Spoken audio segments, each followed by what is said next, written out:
Waalaikumsalam warahmatullahi wabarakatuh. Bismillahirrahmanirrahim. Alhamdulillahirabbil alamin. Alladzi hadana li hada wa ma kunna linahtadiya laula an hadana. Wassalatu wassalamu ala sayyidina wa maulana Muhammad Rasulullah wa ala alihi wa ashabihi wa man nasarahu wa wala. Subhanaka la ilma lana illa ma 'allamtana innaka antal alimul hakim. La haula wa la quwwata illa billahil aliyyil azim. Rabbi shrah li sadri wa yassir li amri wahlul 'uqdatam min lisani yafqahu qawli. Rabbi yassir wa la tu'sir. Rabbi tamim bil khair ya karim. Qala Allah tabaraka wa ta'ala fi muhkami ayati al-Qur'anul Karim. A'udzu billahi minasyaitonir rajim. Ya ayyuhalladzina amanu ista'inu bis-sabri was-salah. Innallaha ma'as-sabirin. Wahai orang-orang yang beriman, mohonlah pertolongan kamu kepada Allah dengan perantaraan sifat sabar, dan mohonlah pertolongan kamu kepada Allah dengan perantaraan amalan salat. Sesungguhnya Allah bersama-sama dengan orang-orang yang sabar. Shadaqallahu maulana al-azim. Muslimin muslimat sekalian, mudah-mudahan Allah Subhanahu wa taala melimpahkan nikmat, rahmat, berkat, syafaat, taufik dan hidayah kepada kita semua, insya-Allah. Pejam celik 14, 1432 Hijrah sudah pun melabuhkan tirainya, berlalu pergi meninggalkan kita dengan 1000 kenangan pahit dan manis. Pejam celik haji yang pergi yang pergi mengerjakan haji, menunaikan rukun Islam yang kelima di Makkahul Mukarramah, telah pun kembali ke negara masing-masing dengan membawa harapan dan pengharapan semoga amalan haji yang mereka lakukan itu mendapat haji mabrur. Pejam celik 1433 Hijrah, 1433 Hijri sudah pun memancarkan obornya, dan masuk hari ini, hari yang ke-15, kita berada di tahun 1433 Hijri dengan satu keazaman, dengan satu harapan dan dengan satu pengharapan. Mudah-mudahan tahun 1433 Hijri ini lebih baik daripada tahun-tahun yang lalu daripada semua sudut kehidupan. Pejam celik terus kejam.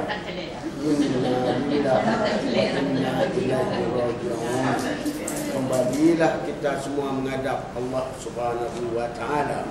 Itulah realiti penghidupan kita. Mau tak mau, nak tak nak, suka tak suka, sudi tak sudi, boleh tak boleh, satu masa kita akan dijemput kembali menghadap Allah Subhanahu wa taala. Satu penghijrahan terakhir kehidupan kita, meninggalkan dunia yang fana, dunia yang penuh dengan pancaroba, dunia yang penuh dengan tipu daya ini, berpindah kita menuju kepada satu alam baru yang bernama alam kubur, alam malakut dan alam akhirat. Dan apabila kita berada di alam kubur, salah satu soalan yang pasti akan dikemukakan oleh malaikat Munkar Nakir apabila kita berada seorang di dalam kubur nanti ialah ma imamuka, apakah ikutanmu semasa kamu hidup di dunia dulu. Soalan ini pasti dia akan tanya, ma imamuka. Jawapannya ialah Al-Qur'anu imami, Quran itu ikutanku. Itu jawapannya. Persoalannya, tuan dan puan sekalian, mampukah kita menjawab Al-Qur'anu imami ini? Kalau atas dunia ini kita jauh dengan Al-Quran, Mampukah kita menjawab Al-Quran ikutanku? Kalau atas dunia ni jarang-jarang kita baca Al-Quran. Mampukah kita menjawab Al-Quran imami, Quran itu ikutan aku? Kalau atas dunia ni kita mempertikaikan isi kandungan Al-Quran. Mampukah kita menjawab Al-Quran imami? Kalau atas dunia ni kita menentang hukum-hukum Al-Quran yang digaris tetap oleh Allah Subhanahu wa Ta'ala. Maka dengan kerana itulah apa yang telah digaris tetap dalam Al-Quran Karim yang merupakan dustur perlembagaan seluruh umat Islam wajib kita patuhi dan wajib kita ikuti.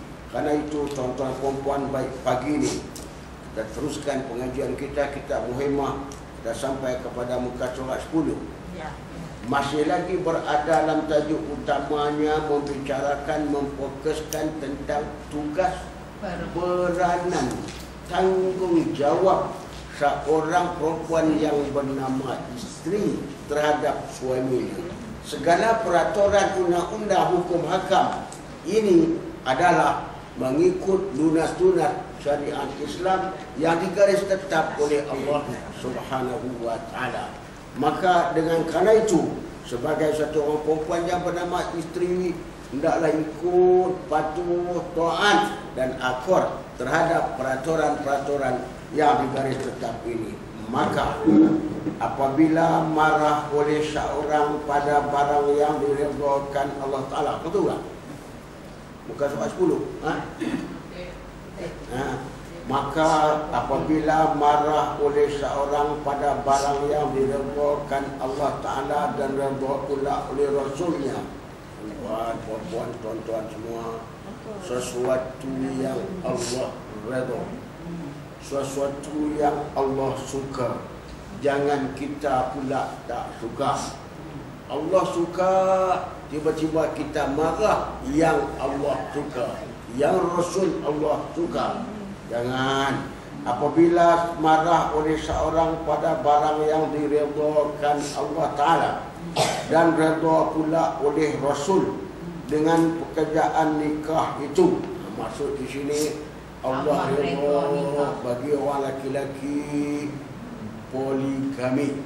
Maksud dia kat sini Allah redha fankihu ma tawalakum minan nisa masna wa sulasa wa ruba'a. Allah redha. Tiba-tiba ada pula orang menentang keredaan Allah. Dia marah dengan keredaan Allah Subhanahu wa Ta'ala dan Rasulnya. Kalau ada ini berlaku, maka sungguhnya keluar ia daripada mengikutkan bagi keduanya. Secara tidak langsung dia sudah terkeluar daripada mengikut ajaran Allah dan ajaran Rasulnya. Sebab ini Allah yang nak, Allah bagi tahu. Karena itu seberapa mungkin yang boleh bagi orang perempuan yang bernama isteri jangan menghalang suaminya berpoligami. Woi, faham ke tak? Faham. Kita tengok dekat sini bahawasanya Allah yang menciptakan kita manusia. Allah buat. Allah tahu dia yang buat. Maka dengan kerana itu dia membenarkan poligami sebab dia yang buat kita manusia ini. Dan akhirnya kata Nabi SAW, di akhir zaman besok apabila dunia ini sampai ke tahap nak kiamat saja, maka pada masa itu nisbah kedudukan di antara orang perempuan dengan orang laki-laki dalam kedudukan 51. Dia yang buat.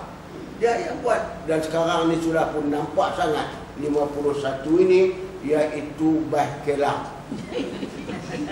Ya, tengok bah kelang tu 48, 45, 1. Ya, ni pun saya tengok ni. Dia yang buat, dia yang buat. Maka dia pun keluarkan arahan, dia pun keluarkan peraturan. Jangan tentang, jangan menentang. Artinya di sini dia sudah melanggar arahan kedua-dua Allah dan Rasulnya. Ya, kemudian maka adalah hukumnya perempuan yang demikian itu masuklah ia dalam jumlah syaitan dan iblis yang kena laknat Allah Ta'ala. Na'udzubillah, summa na'udzubillah. Ingat perempuan, orang yang bernama isteri, Allah telah memberi izin kepada suaminya. Maka kalau ada isteri yang menentang poligami ini, secara tidak langsung dia ini adalah mengikut telunjuk dan hasutan syaitan, dan syaitan iblis ini dilaknat oleh Allah Subhanahu wa Ta'ala. Kemudian, hai segala kaum perempuan, hai segala kaum perempuan, apa yang lebih besar bala daripada penasihat baginya jikalau tiada engkau mau menurut nasihat itu. Maka dengan kerana itu Rasulullah sallallahu alaihi wasallam diutuskan oleh Allah untuk membawa risalah Allah sebagai penasihat kepada umat-umatnya.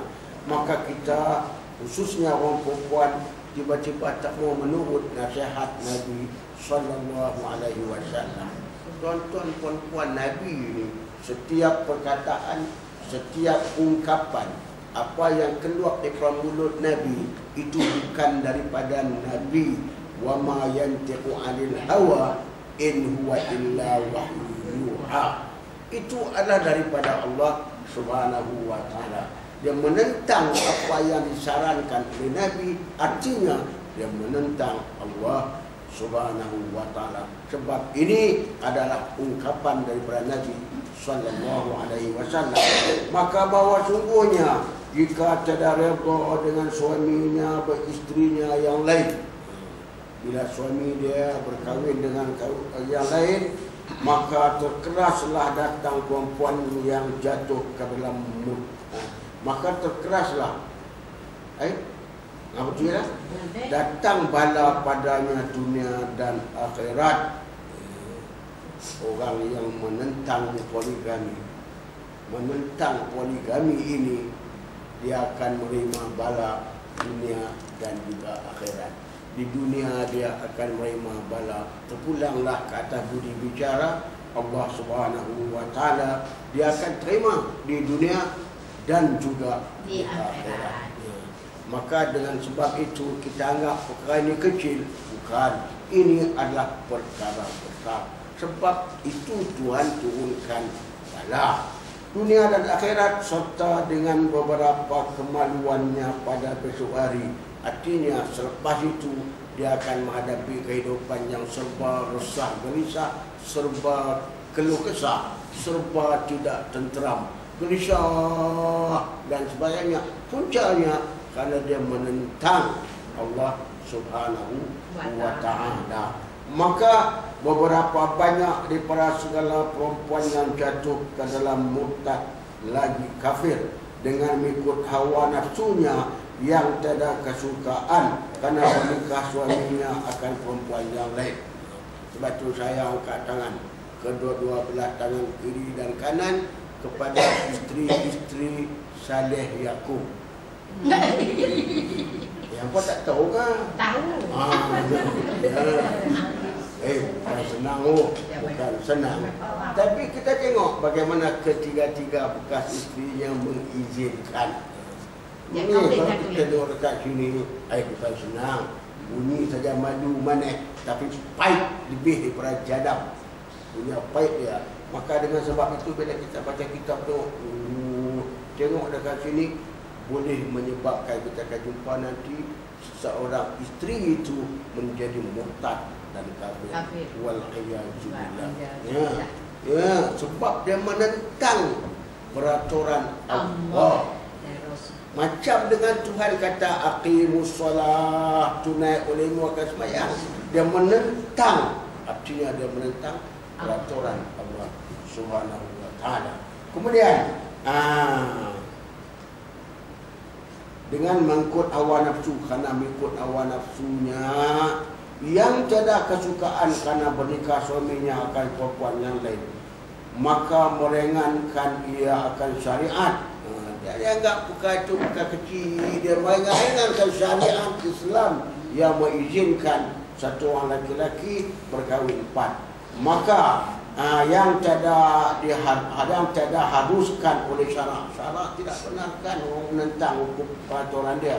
Dan apabila meringankan ia akan agama yang suci itu, yaitu agama Nabi Muhammad sallallahu alaihi wasallam, nescaya kufurlah. Kufur ini, tuan-tuan puan-puan, melakukan perkara-perkara yang memungkinkan dia tu menjadi kafir. Jaga, belum kafir. La in syakartum la azidannakum wa la in kafartum inna azabi lasyadid. Jika kamu kufur nikmat aku, tunggulah akan menerima azab daripada Allah.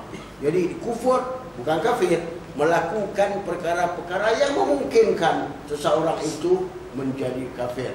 Pada peringkat permulaannya dia bukan kafir, tapi takut-takut dengan tindakannya menghalang suaminya supaya berkahwin lain itu menyebabkan dia itu menjadi kafir. Pada peringkat permulaannya hanya sekadar kufur. Jadi di sini perkara poligami ini bukan perkara-perkara kecil. Dan demikian lagi, perempuan dia mengiktikadkan inanya pada barang yang diharuskan oleh Allah Ta'ala dengan dia. Allah suruh orang suami itu berkahwin lain, berpoligami, tiba-tiba dia tentang yang tingkat dia rasa macam dia terinanya. Maka perempuan yang macam ini dia sudah mengharuskan sesuatu yang tidak diharuskan oleh Allah Subhanahu wa Ta'ala. Dia menentang habis-habisan. Maka wahai segala kaum perempuan, mengapakah tiada engkau reda dengan nikah suamimu akan perempuan yang lain? Dikatakan ini, kenapalah hidup tentang sangat-sangat tak reda? Alhamdulillah, tuan-tuan, puan-puan, tuan-tuan semua, apabila Allah buat sesuatu, itu adalah untuk menyelamatkan seluruh umat manusia. Bukan Islam nak menderakan perempuan itu, bukan.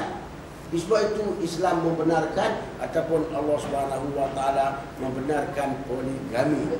Artinya secara tidak langsung itu adalah untuk memberi kebaikan kepada seluruh umat Islam.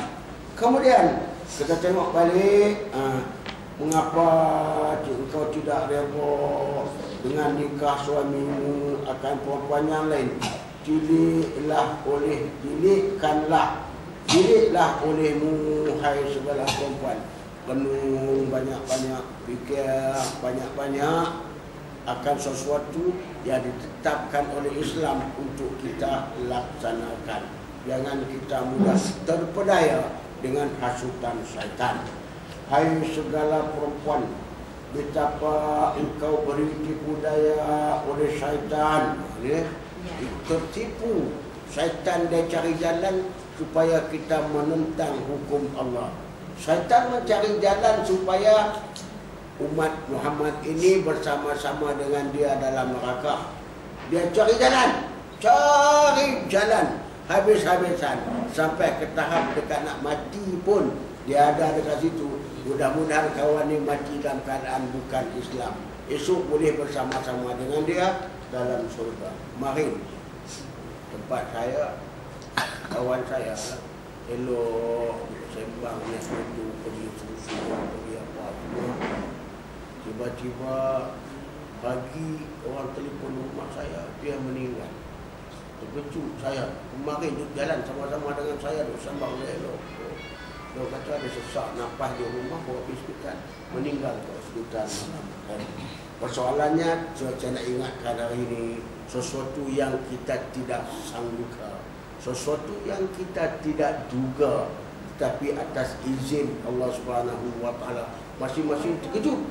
Kalau aksiden itu cerita lain pula. Ini bukan aksiden apa-apa. Sesak sikit nafas, bawa pergi hospital, meninggal di hospital. Jadi kalau itu berlaku kepada dia, mari sahabat-sahabat kita ini, yakinlah tuan-tuan perempuan, benar-benarnya kita sekarang ini sedang menunggu giliran untuk mati. Ini. Ya. Apa macam tak percaya? Tak percaya. Ni apa? sedang menunggu giliran untuk mati. Cuma kita tak tahu siapa dulu, siapa kemudian. Ini. Ya. Cuma kita tak tahu siapa dulu, siapa kemudian. Biasanya yang kemudian Ustaz kemudian lah. Ya, saya mengajak kata-kata. Malam tadi saya forum perdana dekat Simpang Semping, lewat pukul 1 baru balik. Ya, pagi ni terpa pula maghrib ini. Saya lagi ada 12 kenduri. 12 nak bayang tengok anak. Ini saja ni. Kenapa dia? Dia pun berbagi kad apa semua, bayangkanlah. Dan petang nanti pukul 3 ada lagi program. Malam nanti ceramah dekat Masjid Usmanwi. Program padat daripada pagi semalam tadi semua. Tapi alhamdulillah setakat ini saya dapat lakukan dengan sempurna sebab semua tempat saya pergi ada envelope. Nah, jadi secara tidak langsung ini kerja dakwah. Ini adalah kerja dakwah. Ya. Bagaimana hampanya hati tuan-tuan puan-puan duk tunggu sini sekiranya saya tidak sampai ataupun tidak datang. Ya. Puan-puan, tuan-tuan dan puan-puan tunggu di sini walaupun saya tak datang. Tuan-tuan puan dapat pahala menunggu. Pahala tunggu tu dapat. Dapat dengan syarat jangan kata apa-apa kat Ustaz. Tu dia sudah. Jangan kutuk. Diam dah lah. Secara tidak langsung yakinlah bahawa sebenarnya kalau ada rakan kawan sahabat jiran kita pergi dulu meninggalkan kita, selepas ini kita pula akan menyusul.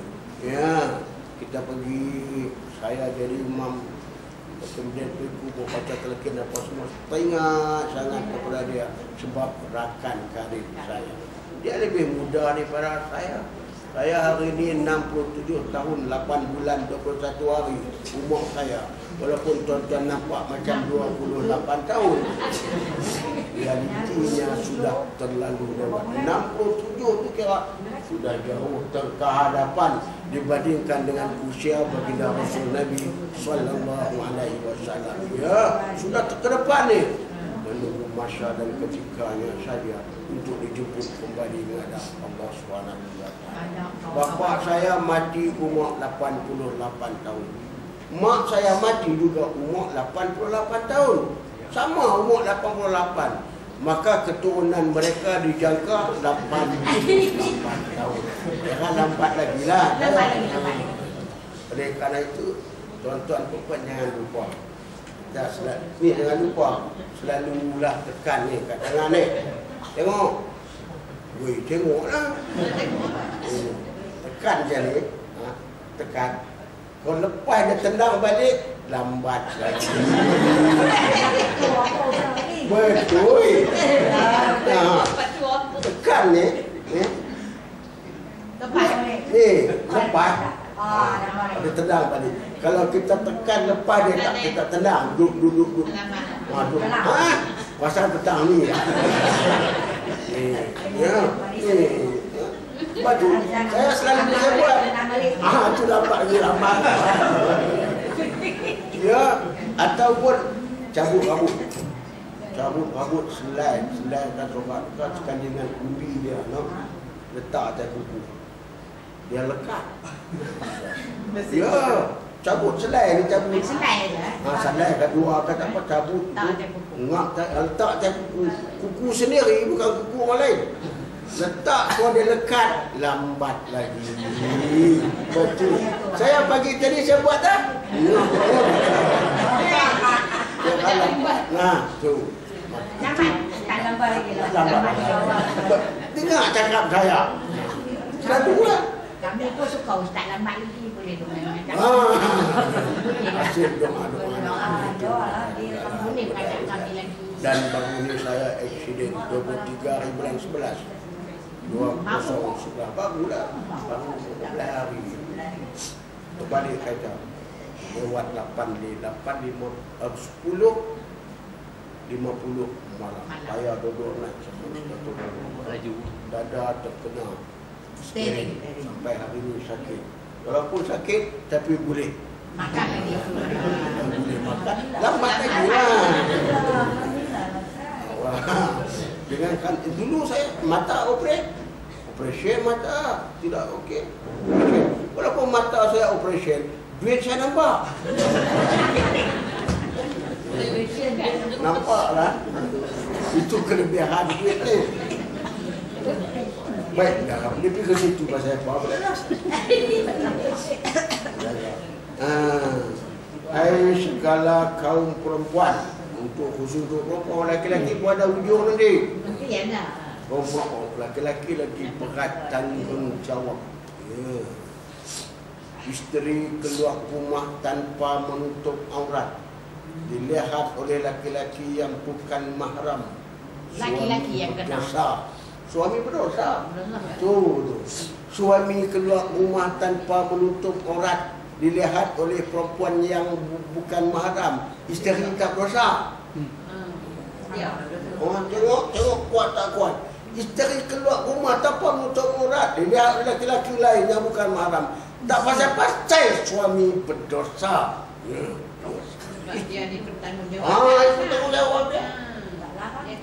Suami keluar rumah tanpa menutup aurat dilihat oleh perempuan yang bukan mahram, isteri tak berdosa. Oleh sebab tu suami perempuan keluar pergi pekan pakai sepeda lantak. Bagi polis. Makan minum isteri tanggungjawab suami. Berat.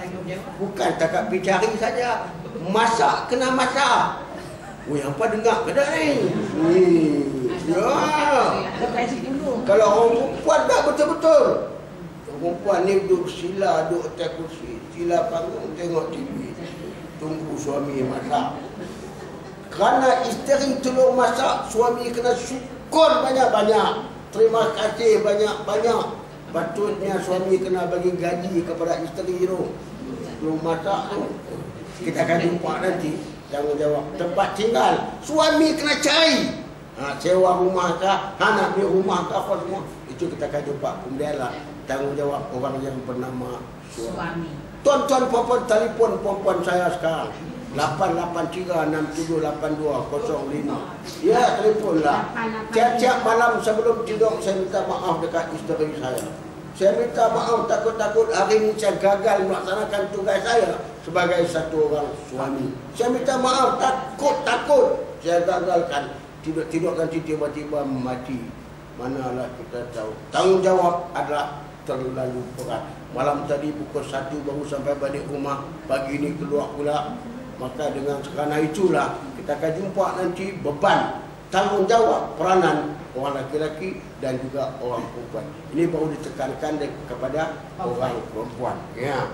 Hai segala perempuan, betapa engkau beri tipu daya oleh syaitan hingga jatuhlah engkau ke dalam kubur. Berat masalah menentang poligami yang boleh menyebabkan satu orang isteri itu menjadi kufur. Bukan perkara kecil, bukan sekadar dosa besar yang memungkinkan dia menjadi kafir. Na'udzubillah, summa na'udzubillah. Dan azab yang mengekalkan ia dalam neraka Jahannam. Ya. Azab yang kekal. Tuan-tuan dan puan-puan, orang Islam jahat-jahat, buat maksiat, buat jahat, buat mungkar, buat sayiat, masuk neraka, habis tempoh azab, keluar dan masuk surga. Tapi jangan ini mengekalkan ia dalam neraka. Kekal ini artinya selama-lama. Bayang tengok, selama-lama tu sampai bila? Sampai bila-bila? Sampai bila-bila? Sampai bila-bila tu sampai bila? Sampai tak ada bila-bila. Sampai tak ada bila-bila. Ni artinya mengekal. Kalau kekal dalam surga, Allah Akbar. Ni mengekal dalam neraka. Artinya dia mati kafir. Bila kekal dalam neraka, artinya dia mati kafir. Orang Islam kalau dia mati dalam keadaan mengucap jahat macam mana pun, akhirnya dia keluar juga daripada neraka, masuk dalam surga. Tapi kalau mengekal ia dalam neraka jahanam, berlindung kiranya kita kepada Allah daripada demikian itu. Alhamdulillah, semua alhamdulillah. Punca dia hanya semata-mata dia menghalang suaminya daripada berkahwin lain. Tolonglah kita kena faham tentang peraturan Allah Subhanahu wa taala, bukan perkara kecil. Kemudian hai segala kaum perempuan, adakah bagimu kuasa mensabar atas panas api neraka jahanam? Dia kata dekat sini, bayangkan api di atas dunia ni pun tak tahan kita, apabila api neraka. Tahan sabarkah kamu untuk menghadapi seksaan yang amat dahsyat ini? Hanya semata-mata kerana menghalang, bukan soal-soal yang lain yang kita anggap perkara ini perkara kecil. Kita tengok api neraka ni, kalau jatuh saja sebesar majlis api punya kepala jatuh ke atas alam ini, seluruh alam ini akan terbakar. Ini api neraka tu. Maka dengan kerana itu dia kata, adakah bagimu kuasa mensabar atas panas api neraka jahanam? Ya, kita kena api rokok pun kena yang panas pun melompat kita. Ini api neraka yang terlalu perit dahsyat seksanya. Atau yakinkah engkau bahawa dimasukkan engkau ke dalam syurga? Tiada sekali-kali yang demikian. Harapan untuk menjadi warga syurga adalah tipis, setipis kulit bawang. Sebab dia kata kekal dalam neraka.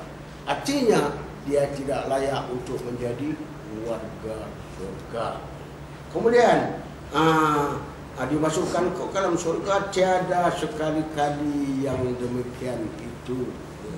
Kemudian, tiadakah engkau takut segala perempuan akan azab dan seksa api neraka? Tuan-tuan, puan-puan, Nabi dia ceritakan saja bab surga kepada sahabat. Sahabat rasa seolah-olah macam berada dalam surga. Kalau Nabi cerita berkenaan dengan surga, masing-masing duk rasa macam dah duduk dalam surga.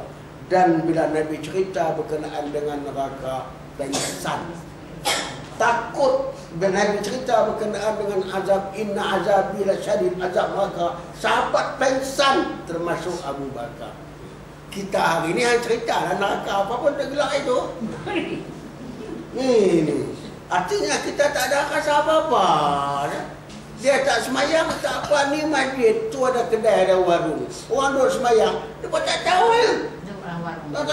Derhaka kepada Allah yang amat dahsyat, terang-terang. Allah panggil hayya ala solah. Tu Allah panggil tu Pak. Hayya ala solah, mai sama-sama kita semayang. Dia pun tak faham, duduk tepi masjid, bawa anak bini makan, orang duduk semayang. Tak nak rasa apa-apa. Ini akhir zaman besok, muslimin dan muslimat sekalian. Maka dengan kerana itulah Allah akan turun bala. Kata Nabi SAW, "Iza fa'alat ummati 15 khaslah halla bihal bala." Apabila umat-umatku melakukan 15 perkara ini, 15 perkara Nabi sebut, halal bagi Allah turunkan bala.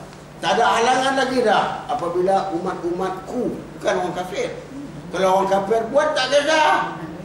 Iza fa'alat ummati, apabila umat-umatku melakukan 15 khaslah ini, halla bihal bala.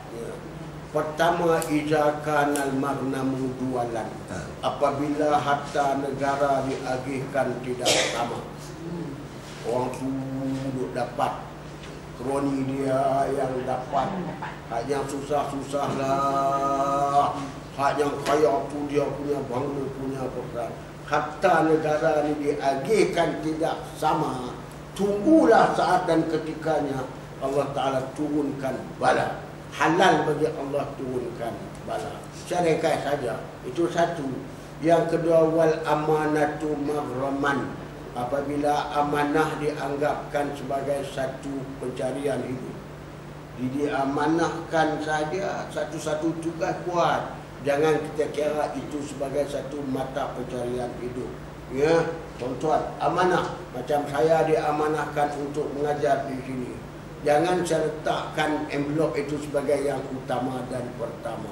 Ya, ini amanah. Oleh sebab tu saya, kalau tuan-tuan perempuan tak bagi envelope pun tak apa. Saya tak kisah. Tapi bulan depan saya tak main dah. Ya, ini apabila amanah. Hari ni kita tengok nak panggil mereka main bagi ceramah ribu-ribu. Ya, apabila diamanahkan saja kira duit. Saya pengurusi khairat kematian Taman Mandela sudah 17 tahun. Tiap-tiap kali mesyuarat agung saya kata gantilah, carilah orang lain, saya nak konti. Dah lama 17 tahun. Tak ada, sebab tak dapat apa. Pengurusi khairat bukan dapat apa. Cuba dapat sebulan 800, dia berbut. Ni wal amanatu maghraman. 15 tapi saya sebut setengah. Dan kata Nabi, wa ata'ar rajulu zaujatahu. Takut suami kepada bini terketak-ketak. Ya, wa ata'ar rajulu zaujatahu. Apabila suami takut kepada isteri, Tuhan akan turunkan bala. Ya, takut sebutlah 15. Saya sebut tertentu aja. Ya, takut suami kepada isteri terketak-ketak. Dalam kitab tak ada terketak-ketak. Saya tambah aja. Ni fenomena ini sekarang berat. Tuan-tuan perempuan pergilah pusat-pusat pengajian tinggi, sama ada awam ataupun swasta. Cuba tengok ni sebuah di antara siswa dengan siswi mana ramai. 75% adalah siswi, 25% saja siswa. Besok bila keluar saja depan ni graduan dapat bekerja, yang dapat sama-sama pasangan siswa dengan siswi cuma 25% saja. Habis yang beda lagi nak pergi cari mana? Tak ada. Maka terpaksalah siswi tadi, walaupun dia graduan, dia terpaksa kahwin dengan suami yang SPM third grade. Ya, tak pernah ni fenomena ni sekarang sudah berlaku. Isteri kerja sebagai ketua jabatan kerajaan, gaji dia RM3,000 lebih sebulan. Suami dia pemandu lori, gaji dia 800 sebulan. Kawan isteri 3,000 sebulan, suami 800 sebulan. Siapa takut siapa? Suami isteri. Ni yang terketak-ketak ni. Abang rumah siapa bayar? Kereta siapa bayar semua. Pada masa itu suami takut terketak-ketak. Lepas tu saya tengok ni ada ke tak ada? Tak ada. Mudah-mudahan ya Nabi bagi tahu akan datang kamu akan jumpa. Wa ata'ar rajulu zaujata. Apabila suami ni takut kepada isteri, itu sekarang 20 tahun akan datang. Saya pun takut juga. Ini persoalannya. Saya tak mau sebutlah 15 ini. 15 Nabi kata, iza fa'alat ummati 15 khaslah halla bihal bala. Bala dia 3. Pertama, Tuhan akan turunkan rihan hamra, angin panas. Angin tapi panas. Kita buka kipas pusing, buka aircon berfungsi tapi sejuk. Bala turun besok panas. Dalam bentuk yang macam mana kita tak tahu. Mungkin dalam bentuk simbolik. Duduk dalam bilik sejuk pun terasa panas, lari keluar. Dan sekarang anak-anak sudah mula keluar rumah, kita boleh duduk dalam rumah. Ya, rihan hamra, terasa angin tapi panas. Kita tak tahu bentuk yang macam mana. Yang kedua, gempa bumi. Khaspan kata Nabi. Bala akan berlaku, banyak berlakunya gempa bumi. Bala Nabi sebut. Dan sekarang pun dah banyak dah gempa bumi. Dan kita rasa kita Malaysia selamat. Jangan. Dia boleh mari. Dan yang ketiganya, bala Tuhan akan turun, berubah watak. Kita nampak dia manusia, tapi sebenarnya bukan manusia. Ulaika kal an'am bal hum adall. Mereka itu betul-betul seperti binatang, bahkan lebih biadab daripada binatang. Binatang pun sayang dekat anak, manusia buang anak. Ya, lebih biadab daripada binatang. Ayam, dia bawa anak dia 12 ekor di tengah padang, cari padi, cari beras, dapat dia luar, bagi anak main makan pokok-pokok. Sayang ke anak dia. Hujan turun, dia buka sayap, kepak buka sayap, panggil anak main duduk, dia tutup, dia duduk. Sayang ke anak dia, biar dia basah rincun tak apa, asalkan anak dia selamat. Sayang binatang kepada anak dia. Manusia ni dia baling sana, dia baling sini, dia buang sana, dia buang sini. Zuriat itu adalah manusia. Apa dosanya bayi itu? Tuan, puan-puan, ya, apabila Tuhan mengubah watak manusia daripada manusia kepada binatang. Kita tengok hari ni ramai, maaf cakaplah, kes haruan makan anak. Itu bukan manusia. Kalau benar-benar dia manusia, maaf cakap, tak ada nafsu kepada anak perempuan. Tak ada. Kalau benar-benar dia manusia. Tapi kerana dia bukan manusia, dia sudah menjadi haiwan. Anak sendiri, haruan makan anak, ikan keli makan cucu. Saya pergi ceramah di penjara Tepik. Masuk dalam penjara, saya masuk penjara. Tapi masuk atas nama penceramah, bukan atas nama banduan. Saya ceramah semua banduan Islam yang pun dalam surau. 4 orang wadah kena jaga saya, takut dia pakai name. Dia bertambah, saya tangkap saya, berpisau kat sini lagi kata 4 orang tu jaga. Oh, penjara Tepik tu ujung ada 4 orang tua dah. Banduan lah. Ujung saya tanya pengarah penjara tu, apa salah depa tu, orang tua-tua tu. 4 orang tu kes ikan keli makan cucu. Saya beritahu dia, kenapa jadi macam ini? Tuhan ubah dia daripada manusia kepada haiwan. Betul-betul. Bukan mau cakap, bukan siapa cucu dia, darah daging dia, keturunan dia. Tapi benar ni berlaku sebab Tuhan turun bala dalam bentuk ubah dia punya watak daripada manusia yang ada budi bicara, ada hati, ada perasaan, bertukar menjadi haiwan. Na'udzubillah, summa na'udzubillah. Ini kata Nabi. Saya tak sebut 15 panjang cerita dia, tapi itu di antaranya. Dan Nabi sebut, dan 15 ini salah satunya, apabila umat-umat aku mengagung-agungkan penyanyi. Itu terang-terang Nabi sebut. Apabila umat-umat dia ni mengagungkan penyanyi. Betul-betul taklah ni? Betul. Oh, agung penyanyi. Kalau nak panggil penyanyi mai, bukan takat 100, 200, 60,000. Siti Nurhalizah tu panggil mai semalam dekat sini membuat persembahan 60,000. Ustaz panggil mai RM100 ya. Ya. Itu tak apalah, famous terkenal Siti Nurhalizah. Hak yang tak terkenal pun kadang-kadang mahal. Yang tak terkenal Zaitun Sami'un. Ya. Terang tak? Dia itulah nadah menurun pun panggil mai. Oh, kena banyak-banyak. Apabila penyanyi-penyanyi diagung-agungkan. Ya. Ulama ada 15 hizab alam umat. Ulama diletak di belakang. Ya. Pandangan dan pendapat ulama diperhatikan. Kita dulu orang hormat kepada alim ulama ni, cuma bukan senang. Sekarang tak ada. Tu imam pun dia pakai dengan tu. Muslimin dan muslimat sekalian. Maka jikalau engkau syak, cubalah olehmu dahulu akan api dunia ni. Kalau duk rasa betul kau tak duk cerita api neraka ni, azab dan dahsyat panas dia dan sebagainya, cuba api dunia dulu.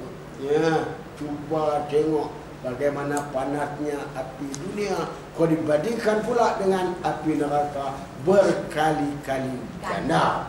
Sama tara belum lagi datang api neraka Jahannam. Jadi itu di api di dunia. Mereka dilihatkan kepada api neraka jahanam. Kuasakah kamu sabar? Ya. Atas dunia ni pun kita kalau panas dah mengkelebiak, tak tahan ya. Bolehkah kamu menghadapi kepanasan api neraka ini? Kemudian maka bahwa sungguhnya api neraka jahanam itu terlebih panas dan keras seksanya, menggelegak. Yang paling ringan seksa neraka, paling ringan sekali, iaitu apabila kaki melangkah masuk ke dalam neraka, uap neraka, uap api neraka tu dia sampai ke tapak kaki, dia terus mai kepada kaki ni, naik ke paha, naik ke badan, terus naik sampai ke kepala, menggelegak macam mana ayam panas. Itu paling ringan yang diterima oleh Abu Talib, bapa saudara Nabi. Dia mati dalam keadaan bukan Islam. Menggelegak kepala. Itu paling ringan sekali seksa neraka. Kalau begitu dan memang itulah, maka apakah orang perempuan dikhususkan dekat sini mau menerima seksa api neraka ini? Dan keras seksanya daripada api dunia ini beberapa ribu ganda lagi. Katakan berpuluh-puluh kali ganda, beribu-ribu kali ganda dia punya azab seksanya api neraka. Na'udzubillah, summa na'udzubillah. Ketahui olehmu hai segala perempuan, jikalau banyak sekalipun amal kamu, buat amalan tak bonti-bonti, jikalau banyak sekalipun amalan kamu, apabila tiada redha oleh suami kamu, nescaya tiada diterima segala kamu. Oleh sebab itu, tuan-tuan perempuan yang bernama isteri, jangan melakukan sesuatu yang menyebabkan suami tidak redha. Kalau suami tidak redha saja, seluruh amalan nil kosong. Buat pergi sampai ke Mekah, buat kebajikan dengan sembahyang sunat, dengan puasa sunat, bersedekah, baca Quran, buat akikah, buat korban, buat semua. Semuanya itu adalah hanya berada kepada keredaan suami. Jangan melakukan sesuatu yang menyebabkan suami tidak redha. Ya, tiap-tiap malam tak jumpalah suami, salamlah tangan suami, ciumlah tangan suami. Takut-takut ada sesuatu yang isteri lakukan menyebabkan suami tidak redha. Minta maaf, apa salahnya? Ni hampa minta maaf hari raya aja. Aku tak ada nak raya, dia mati dulu. Ya, minta maaf. Saya sebagai suami, tapi saya minta maaf sebelum isteri saya minta maaf. Saya minta maaf dulu. Mana ada suami baik macam ni? Ya, semata-mata saya takut saya gagal melaksanakan tugas sebagai satu orang suami. Saya takut-takut besok Tuhan akan tanya saya, apakah hari ini saya laksanakan tugas sebagai satu orang suami terhadap isteri dan tugas satu orang bapa terhadap anak. Anak saya 2 orang. Tuan-tuan perempuan boleh telefon. Bila dua-dua dah kahwin, sebelum mereka kahwin, ayah diminta maaf. Ni ayah, saya minta maaf ke anak saya, takut saya gagal mendidik mereka ni. Saya ayah minta maaf, takutlah sampai teriak ayah. Lepas tu habislah tanggungjawab saya sebagai satu orang bapa.